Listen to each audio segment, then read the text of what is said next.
E antes do seu processo, no caso da sua carreira como diretora, estávamos conversando aqui no off que você foi assistente de direção. Isso. Obviamente, o assistente de direção dá assistência ao diretor. Mas qual que é a diferença de um trabalho para o outro?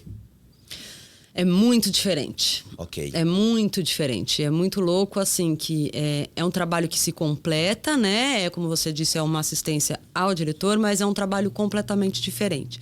Eu fui assistente de direção por muitos anos, então, quando eu comecei no estágio que eu estava falando, foi um estágio em direção, mas em assistência de direção.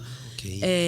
E vim vindo. Então, assim, eu virei de estagiária, eu fui terceira assistente de direção, depois eu fui segunda assistente de direção, para depois virar primeira assistente de direção. Depois eu virei diretora assistente, que aí é quando você começa a dar o pulo entre o que era um assistente de direção e o que é um diretor, para daí eu me transformar numa diretora. Assim, foram muitos anos.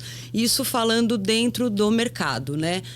Claro que nesse meio do caminho, nesses 20 e poucos anos que eu tive nesse processo, eu trabalhei como diretora em projetos menores, em curta-metragem, em vídeos autorais e coisas assim. Né? Então, a gente já vai tendo essa experiência também em outras coisas. Agora, falando de mercado, de coisas grandes, eu tracei essa linha de tempo. Muita gente não necessariamente passa de assistente de direção para diretor. Muita gente quer ser assistente de direção, que é uma profissão ótima, super importante. Enfim, você não necessariamente vira diretor e muita gente vira diretor sem passar por esse caminho. Então, sim, uma coisa não necessariamente tem a ver com a outra. Inclusive, acho que é nos Estados Unidos, eu não sei se na gringa de modo geral, mas sei que nos Estados Unidos é assim, muito assistente de direção vai mais pelo caminho de produção executiva do que pelo caminho de diretor. Nossa, que diferente. Porque, por incrível que pareça, o trabalho do assistente de direção, ele é pouco artístico e ele é muito burocrático. Ok. Então, vou explicar de uma forma mais prática, né? O que o assistente de direção faz? Tá. Normalmente a gente trabalha em 3 etapas, né? O primeiro, o segundo e o terceiro assistente de direção, que cuidam de uma gama de coisas. Então, eu vou falar do trabalho do primeiro assistente de direção, que o que ele faz? Ele pega um roteiro e ele vai destrinchar esse roteiro numa coisa que a gente chama análise técnica. O que é uma análise técnica?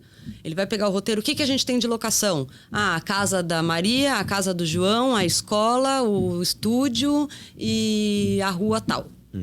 O que a gente tem de ator? Eu preciso do João, da Maria, do médico, do tarararará.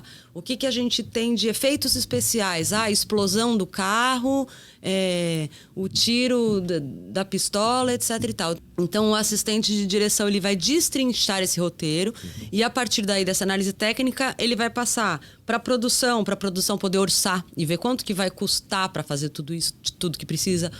Para o diretor de arte, ver quais são as locações e a equipe dele, né? Eu estou falando o diretor, que são as cabeças, mas tudo isso é uma cabeça de uma gama de pessoas que estão participando ali. Sim. Mas a direção de arte, de quais são as locações, a fotografia para saber quais são as coisas que acontecem, os efeitos, etc e tal. Então, ele pega esse documento chamado análise técnica para poder startar essa pré-produção onde as coisas vão começar a tomar forma.